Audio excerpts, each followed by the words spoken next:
You get stale. Popcorn. You forget about things like stale. Popcorn, stale popcorn. This is the Stale popcorn.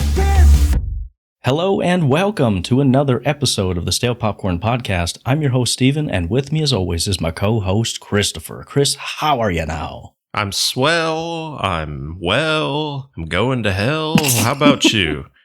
I'm doing good. I'm doing real good. Well, Chris, let's just dive into it. We got so much to talk about.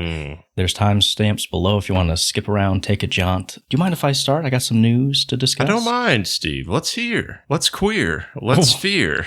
Let's do that last one, not the middle one. Anyway. I say just the middle. Okay. Chris, there has been division and vitriol plaguing this nation. And also the world. A few things can bring a people together. We're talking bloody the 1984 Olympics, the Apollo moon landing, overall hatred for the movie Snow White. Ooh, all right. There has been just campaign the likes of which have never been seen before. And the hatred actually, Chris, can be quantified in one of the lowest rated IMDB movies in history. Guess what it's at? Well, you said it's one of the lowest, so I assume it's like a 2 or a 3. You'd assume wrong, Chris. A 1? It's 1.5 out of 10. Ooh, wow. Yes, beaten only by Kirk Cameron's Saving Christmas.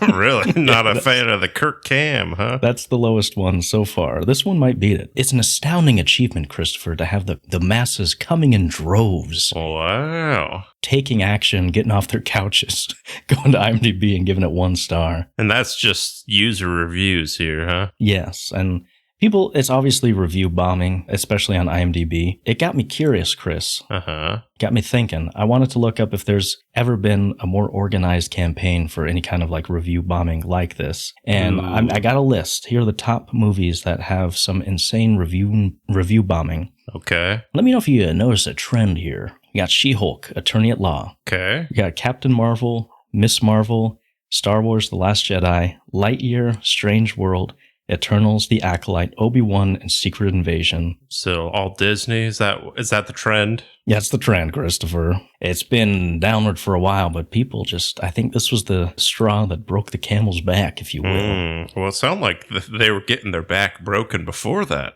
Oh, yeah, long before that. I think right now the camel's face down in the mud, bloody, gasping for air. Oh, yeah, looking down at the toe. Oh, yes. It's looking for anything to save it, Christopher. Yeah, anything. something to, wow.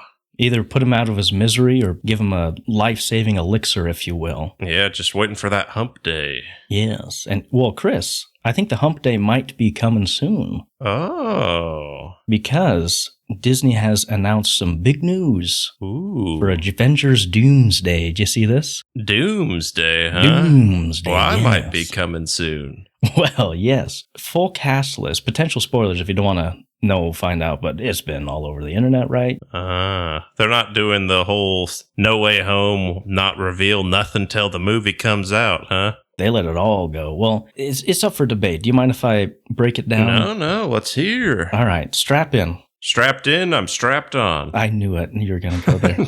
Okay, here's the full list so far. You got Chris Hemsworth as Thor, Vanessa Kirby as Invisible Woman, Anthony Mackie as Captain America, Sebastian Stan, Winter Soldier, Letitia Wright, Black Panther, Paul Rudd as Ant-Man, Tom Hiddleston as Loki, Patrick Stewart as Charles Xavier, Ian McKellen, Magneto, Kelsey Grammer as Beast, Robert Downey Jr. as Victor Von Doom, Simu Liu as Shang-Chi, Florence Pugh as that person, Danny Ramirez as Falcon, Winston Duke as M'Baku, Hannah John Kamen as Ghost, Pedro Pascal as Mr. Fantastic, Ebon Moss-Backrack as Ben Grimm, Joseph Quinn as the Human Torch, Wyatt Russell, John Walker, Tana Huerta as Namor, Alan Cumming as Nightcrawler, Rebecca Romaine as Mystique, James Marsden as Cyclops, Channing Tatum as Gambit. Hey! Save the best for last. Gambit!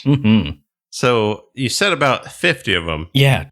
They're all basically the Marvel people, but they seem like they threw in the X-Men. Professor X, we got Ian, we got Gambit, and you said, who's Namor? Namor, he's from Black Panther 2.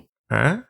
I could see the cogs turn in your head. All right. That's all right. I'll say no more. I'm sure. Yeah, all right. But apparently, this is the released cast, but I'm sure they'll have more. Sneaking a Toby and Andrew. Yes. So there's a lot that didn't get mentioned. What are your feelings on this, Chris? Does this move the needle for y'all? Get you excited? Well, I think they're just like, no one's really excited for Marvel these days. Mm-hmm. Spider-Man, they had the luxury of not like reveal, like they threw in the little teaser of Green Goblin and you got Doc Ock, but they weren't like showing Tobey Maguire or Andrew in the trailer because people are going to see it regardless. Yeah. But I feel like they got that oxygen mask on, they got the defib here trying to revive. So like we got to throw everything out the wall and try and get people excited. And I mean, I'm kind of excited. I like the Professor X, the Gambit, and It does kind of scream a little desperate, just a little like you were saying. it is, yeah. Really funny to me. You got this huge cast of people, and there's no way they're all going to get their due, right? Like, you're going to have people like,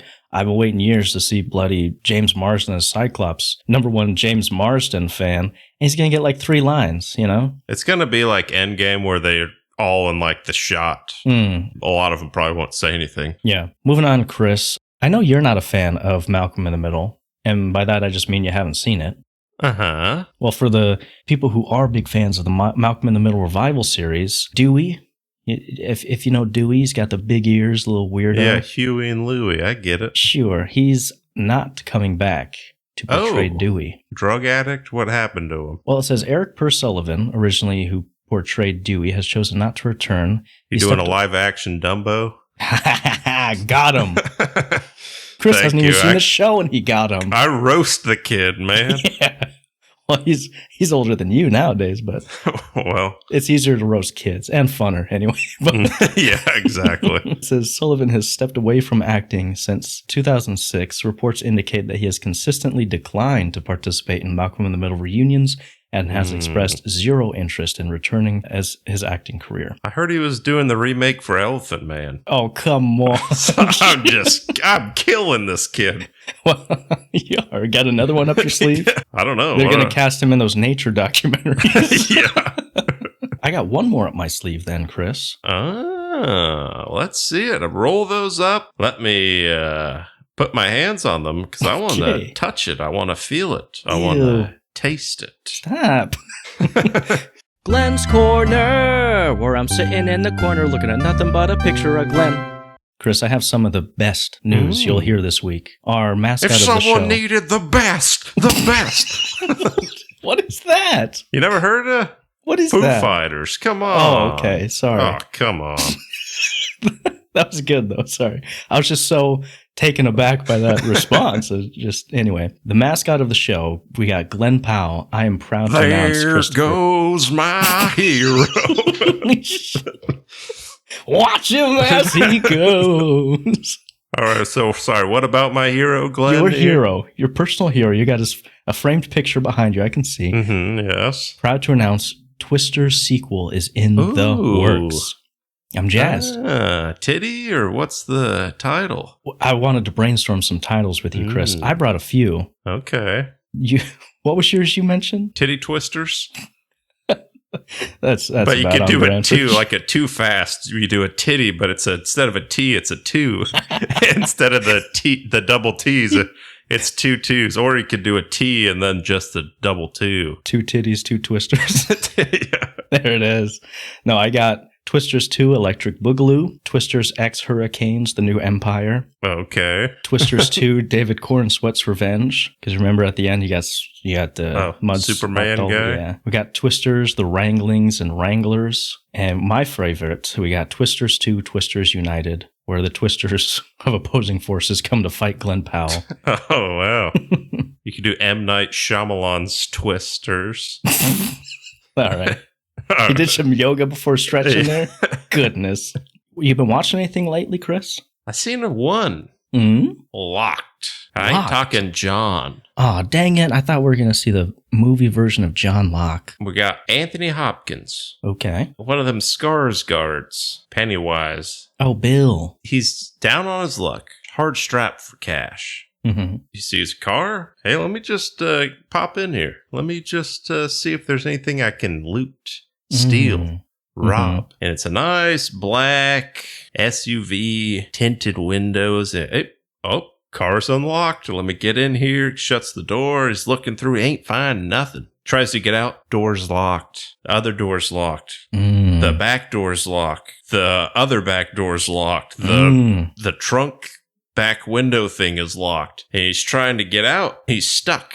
And then he keeps getting this phone call from the car, and he decline. All right, fine. He finally answers it because he can't get out of here, man. He's trying everything. And it's Anthony Hopkins. Hey, I'm the owner of this car. How dare you get in here? All right. I'm going to teach you a lesson. And it's just the car's parked in this parking lot, and there's people that'll like walk by, but it's so tinted and soundproof. And apparently, like, just metal constructed that he can't get out of here. And what's going to happen? We'll see. Interesting premise, Chris. I think I saw a trailer for it a while back, but what would you rate it? Is it recommended? No, it's not that good. It's kind of like, you remember that phone booth movie with Colin Farrell? Yes. It's like a way worse version. Oh. Like, it's not terrible. I think I'll give it like a -1. Okay. Because I think it's only like an hour and a half. Nice. But it's one of those, like, same location, pretty like he's in the car the whole time. And it's pretty predictable. Can only be so exciting. Yeah. Pretty boring, honestly. So, yeah, not really. I wouldn't recommend. Okay, I'm booing for 1 minute. How about you, Steve? You catch any flicks? Chris, I watched a season. Jack Reacher. Oh. He's a creature feature that'll reach through the speakers, Christopher. Now, I know you haven't seen the series, and I won't spoil nothing, but essentially, he's a retired military investigator. Each season is just his adventures, its own contained story. He's like a lone wolf type of guy. You ever see that Tom Cruise movies a while back? Are you talking about Jack Reacher ones? Yeah. No, never. Nope. But you know they exist, right? I've seen a couple episodes of Reacher, man. All right, I get it. Well, I'm trying to help you out. I've seen a couple, 3-4 episodes, and I enjoyed it. I just didn't stick to you. I ran out of time. Sure, okay. And I forgot about it. All okay? Right. All so right. Stop bringing it up. Let me get off your back here. Thank you. Your hair smells nice. But anyway, so thank you. This season, he infiltrates an arms dealer operation, brings him down from the inside. I'd probably say the first season is my favorite. It's interesting. If you know anything about Reacher is just a specimen of a man. Lab experiment, you know. Yes. He's Captain America gone right. Yeah. I guess he's not like huge, as big as he is in real life, but they make him look like huge in the show. He's a walking refrigerator, Chris. Yeah, all right. You'd let him give you a reach around. Oh, anyway. Throughout the whole series, like, nobody can challenge him physically. Like, he can fight anyone, no problems. And this season, that changed, Chris, because we got to see him face off against, I forget his name. He's like 7'2". Yo, there it is. He's like a modern day not Iron Giant. I guess Iron Giant, sure. Andre the Giant. Jack and the Beanstalk. Jack Reacher and the Beanstalk, yeah. They tease you, the fight between them the whole season. And in the last episode, you get Refrigerator fighting a vending machine. Oh, wow. It's pretty fun. You're saying you got to really reach your arm up there to get the snacks. Chris, I'm loving these puns. This is why I'm friends with you, buddy. But yeah, that fight. He's a real jack of all trades. Oh, goodness.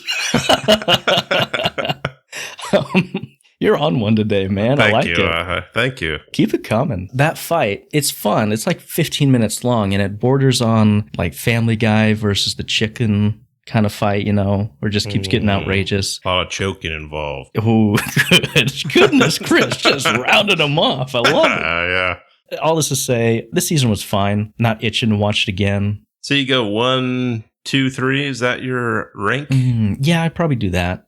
This one's kind of smaller potatoes. Not much at stake. And I think that's the problem with this show is that, the people who are at stake are like, oh, this person could die. You don't really care about them at the end of the day. Yeah. Because, he's just going to make new friends next season. Yeah. Besides Neely. Neely's always there. So it's just Reacher and Neely are always going to live. So I don't know. But it was a fine enough program. And I'd stand up, give that maybe a 2-minute standing ovation. So it's the end of the month. So I put together my list, my rankings to keep my track here. Very good. I seen 9 films. You madman. Bloody, get John Hamm on the line. And I ranked them best to worst. Or do Okay. you want me to go worst to best? Which would you prefer? Ooh, let's do worst to best. Switch it up Worst a to little bit. best. Drum roll. Coming in at number 9, Snow White. Fair, yeah. Fairest of them all, you should say. Yes. Thank you. Wow, all right. Number 8, Black Bag. Okay. Number 7, In the Lost Lands. Number 6, Locked. Number 5, Opus. Number 4, Riff Raff. Number 3, Mickey 17. Mm. Number 2, Death of a Unicorn. Number 1, Novocaine. Okay, nice. Good list. I Good think- list. Out of these that we done pods that you've seen, Novocaine, Death of Unicorn, Mickey 17, and Snow White. Those are the 4 you've seen, right? Yes. Mm-hmm. So what's your rank of those? From worst to best, I would probably go Snow White, Death of a Unicorn, Mickey 17, then Novocaine. That's pretty similar to Yeah. mine. All right. So, Steve, should we get into the meat, the potatoes, the carrots, the celery, the onions? We're talking shredded garlic. We got some lettuce, a What a little bit of spread, mozzarella, throw a little cucumbers in there. Goodness. Yeah. We're talking Death of a Unicorn. Mm-hmm. So what we're going to do is just kind of go over the plot here, no spoilers, and just really give a little brief, go over it, and then later we'll get into the spoilers. But Steve, you want to give a little background of the film here? A little quick little sum? I could do that, Christopher. Star-studded cast, I would say, Chris. What You would think what do so? you think? That's what I We're think. talking, we got bloody Paul Paul Rudd, Rudd, Jenna Ortega. we got the Eyebrows Kid. Oh, Will Poulter. Yes. Leoni, Richard E. Grant. Dr. and Grant says Dr. that's a Grant. bad idea. Alan. What's a bad idea? The bald guy from freaking Barry. Yeah. Gosh, dang it. So basic storyline is a man and his estranged daughter, Paul Rudd and Jenna Ortega. They are on the way to his boss's cabin in the middle of the woods of Canada, I think they said. Sure. On the way there, they accidentally hit and kill a creature. Guess what it is, Chris? I was thinking some sort of horse with something growing on its head, maybe? You'd be right, Christopher. And they bring it back to this boss's house. And that's what's gonna happen? What's going to happen? Who's to say? Chris, what'd you think of this? I enjoyed it. It didn't really seem like an A24 film to me. Yeah. It seemed a little too happy for, like, normally A24 is just like kind of depressing throughout and just really messed up. This one, I was like, it's kind of funny, and it's not one I would recommend going to see in a theater or anything. Yeah. To me, it's about on level with Mickey 17. Okay. But I think this one I had less. Didn't really expect much. Like, I wasn't super excited to see it. Versus Mickey, I was, and then it was a letdown. This, I was like, it was fine. Like, there's some, like, kind of funny parts. Get, like you said, a good cast. It's one of those, it's not as bad as some other movies with trailers, but the trailer kind of shows the whole, like, main twist. So, like, I won't say it on here in case you haven't seen the trailer, but you can figure out what's going to happen. So it's pretty predictable if you've seen the trailer. It's like an hour 50, and I think it starts off pretty quick. Like within the first 5 minutes, he hits the unicorn, and you're like, okay. From there to the main action, it just drags way too long for me and kind of needless. But overall, I was like, it's fine. I think I'd probably stand up, give it 2 minutes. 2 minute standing ovation. Okay. How about you, buddy? I agree with you, the first part of what you said, because I came into the theater and I was like, is A24 running out of ideas? Because like you said, it does not feel like an A24. Like when I think of that, you think of bloody hitters, Ex Machina, Hereditary. Yeah. What else they got? Lighthouse. Everything Everywhere at Once. Yeah. Prayer Before Dawn. Spring Breakers. Is that A24? I'm pretty sure that was one of their first. Why acting suspicious? The Good Time. Robert Pattinson. You ever see that one? No, I haven't. That's a pretty fun one. Uncut Gems. Oh, yes. The most stressful movie of all time. They're either super, like, intense the whole time, or just like super depressing or just super weird. It's Yeah. this wasn't really, it didn't really fit any of Yeah. those genres. It's definitely on the lowest ranking tier of A24 movies. I don't know, it just didn't work for me. I was a little frustrated. I think I'm booing, Chris. Oh, I think I'm wow. booing for maybe a minute or two, if I'm honest. Dang, all right. Okay. All Yeah. right.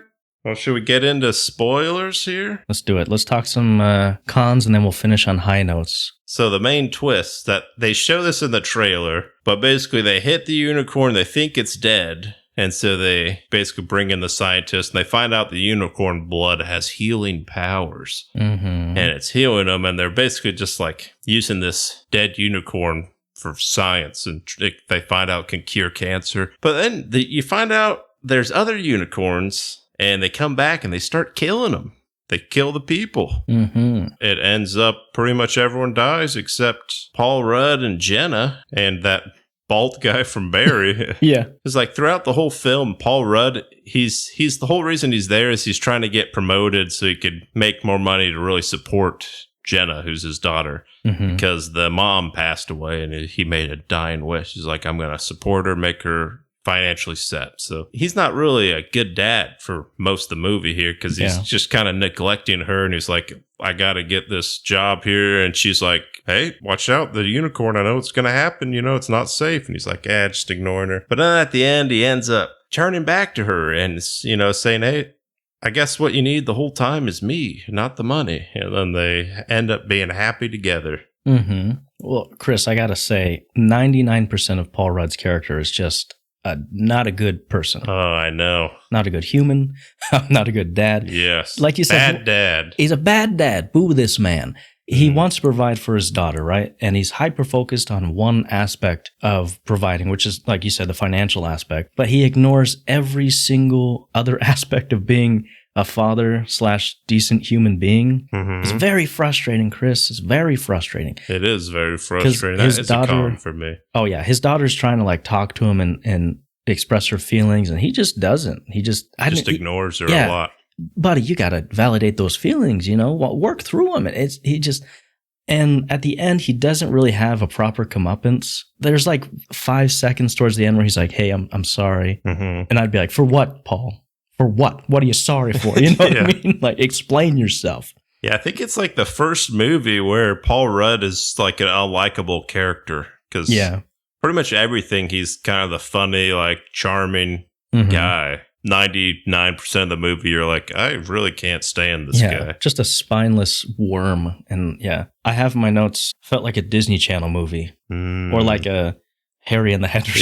Yeah, like a 13th Year. You remember that one where Yeah. the guy turns into a mermaid? Mm-hmm. Insofar as like, you got like bloody, cackling, mustache twirling villains with no redeeming qualities who want to exploit the creature, sell it for money. And then you got Jenna Ortega, who's the pure of heart girl who gets a bond with the creature, and all the villains die. It's tied up in a little bow. And I was like, it just felt like something you'd see in Disney, but like for adults. And the difference here is you see a guy's head getting stomped on by a unicorn.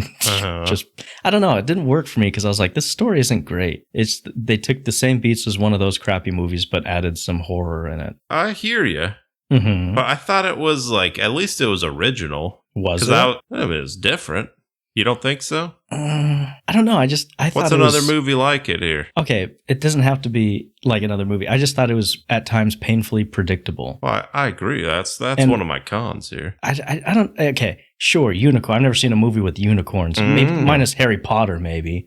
Bloody Voldemort sucking that thing dry. All right. For 2 seconds here, but Anyway, you knew what was going to happen. You're watching it. You're like, okay, 15 minutes from now they're going to do this, and you got X number of people. They're going to die. I'm sure that guy's going to get a horn to the face. Hey, Baldy lived. Oh yeah, Baldy lived. He was a good guy. There you go. You just knew at the end, like, okay, she's not going to die. Paul Rudd probably could die, but I don't care if he does or not, Yeah, I just was a little disappointing on that front, too. I don't really got a good rebuttal there. Sure. I agree. It is. It's very predictable. And, you're kind of bringing me down here, Steve. I got one more con, and it's just a point of personal preference. Share a con. Jenna Ortega needs to switch it up a little bit. Oh, yeah. Bloody. the ornery teenager. Who doesn't have a good relationship with her parents. Yeah. Misunderstood. Smarter than the rest. I don't know. She's good, but she needs to branch out a little bit. That's all. But with 2 T's, I got some pros. You want to dive into pros? Let's dive in there. 2 words. Will Poulter. I know. He was my favorite. It's great. Phenomenal. He was so good. He plays a bumbling son who's just there for the paycheck, and it's hilarious because they find the unicorn and he says some really funny. He says, "I don't think I should be wearing swim shorts at this moment." Oh, yeah. You know? Yeah. And it's in the trailer, but he minds the horn to his mom, and she's like, "What are you?" It's in the house, and he's trying to warn her that there's a unicorn in the house. Yeah.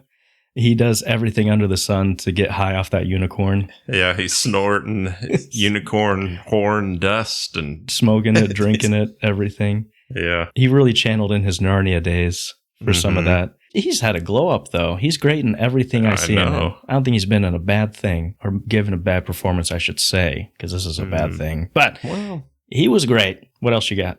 It gets in the story quick, where I'm like, a lot of times you got 25 minutes of backstory. This one, it's like, it starts off with them, I guess they're on the plane, but then they're driving to the place and they're talking and they hit a unicorn. And you're like, oh, all right, something's here. Will Poulter, I had that. Good cast. And I mean, it was kind of predictable, but I like the ending. I was when they're in the car, hey, daddy, daughter, hey, we're good friends again. Oh, happy ending. She leans in there and he's like, oh, I saw mom through the unicorn horn. Hey, she's doing good. All right, doing well here. I was like, it was a happy. I felt good as a father myself, Steve. I have a heart. As a man with a daughter. What's that, Chris? No, just kidding. Do you like when Paul Rudd got resurrected by the unicorns? Yeah, you're kind of bringing me down here, Steve. But well, here's something fun. Did you notice how the unicorns were dark and mean, and then when they were all together, they turned white? And what are you saying? Dark people are mean and white are... I was just saying they're all happy together. They're a family, Chris. You can relate to that, right?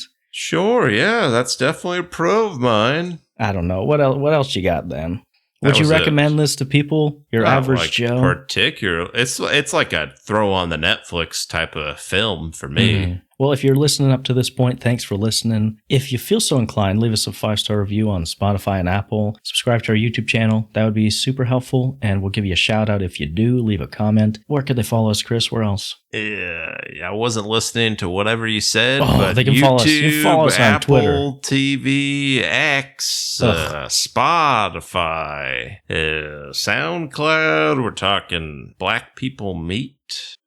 We're on there, huh? You made an account finally? Thank you. Farmers only. Didn't want to neglect anyone. Next week, we're talking Minecraft. Oh. Mein Kampf. Mein Kampf. Gonna be reading that book, having a book club. Yes. Yeah. You're welcome to join us. Podcast, we'll do a live book club. Thanks for listening. Have a good week. Bye. Forget about things like stale popcorn, stale popcorn.